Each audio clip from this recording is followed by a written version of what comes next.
When I coached junior varsity girls basketball, we had a simple strategy on fast breaks. Don't foul.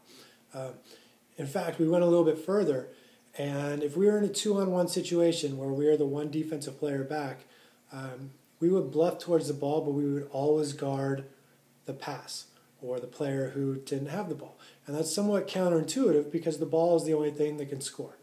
But if you watch young players play basketball, and especially, and this is a little bit of a generalization, but especially girls, the inclination is always to pass the ball in a transition situation, especially on a 2-on-1.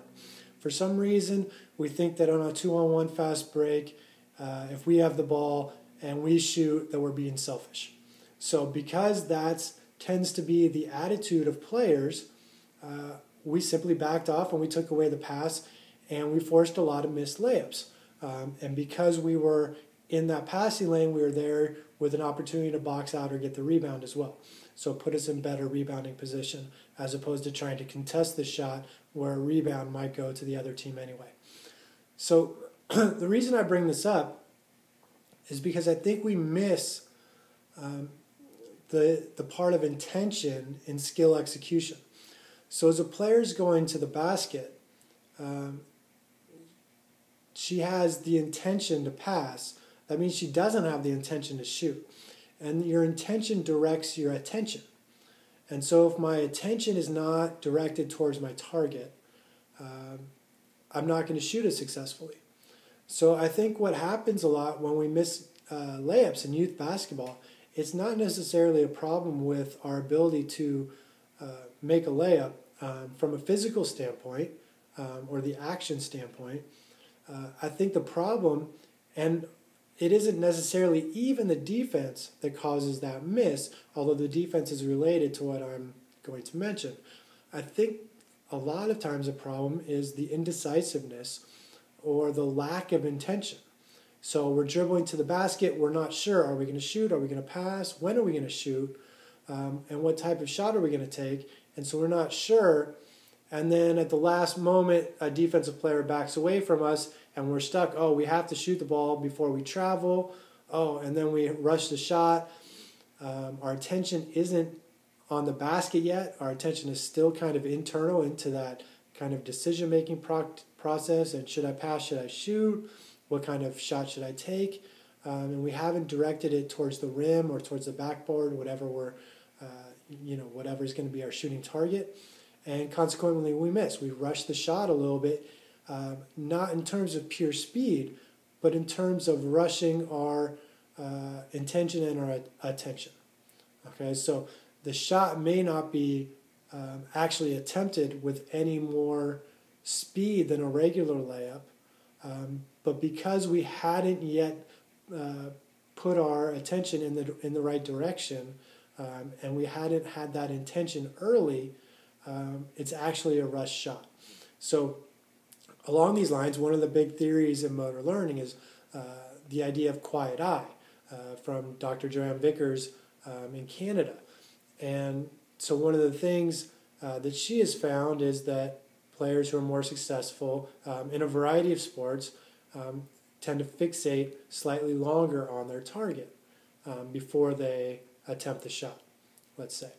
And so if you put all this together with the intention, attention, the quiet eye, it may be a fact of because we don't have that early intention to shoot, that we're thinking about passing, we direct our attention towards the basket late, we don't fixate on our target long enough, consequently we're unable to execute the physical aspect of the skill, which is what we tend to focus on.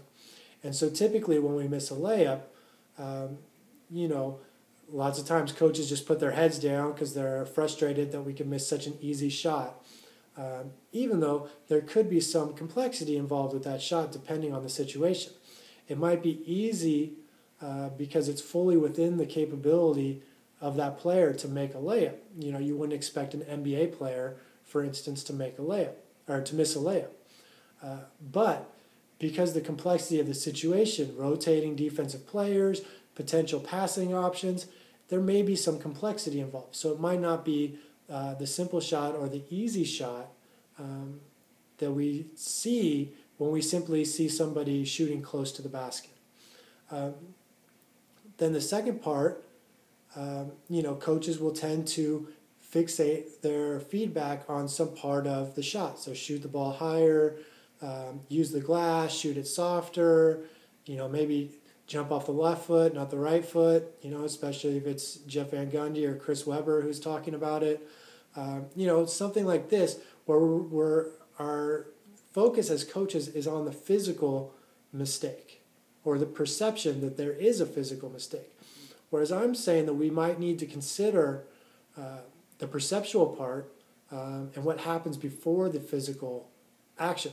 So where was the attention? Did we get the eyes up late? My most common feedback when players are shooting layups when I'm at a practice situation, is get your eyes up early. Find your target early. Because to me, that's why a lot of the shots are missed, because they're kind of getting their head up at the last second and they're not focusing on their target, and then it becomes, as I said, a rush shot, even though it's not necessarily faster than another attempt. And oftentimes it's the defense that forces that rushed attempt, because the defense creates some indecision, even if it's a one-on-one situation of, well, what shot am I going to take? As opposed to trying to make that decision early or reading the situation earlier so I can feel more comfortable, more confident, and get my eyes up earlier so I can have that quiet eye effect as I shoot my shot. So again, this goes not just for layups, it goes through a variety of skills, that mistakes aren't always the physical aspect of the skill or the physical element or the action that we see. A lot of times the mistakes happen before that, between the decision-making process, the intention of what we want to do or intend to do, the anticipation, the proper reading of the situation and of the defense. And so if we can learn to make those decisions earlier and quicker and more accurately, ultimately we'll have more success with the physical execution of the skill. But that requires some more feedback and more informative feedback, and especially the feedback centered on those aspects of the skill, not just continually focusing on the physical aspect or the outcome.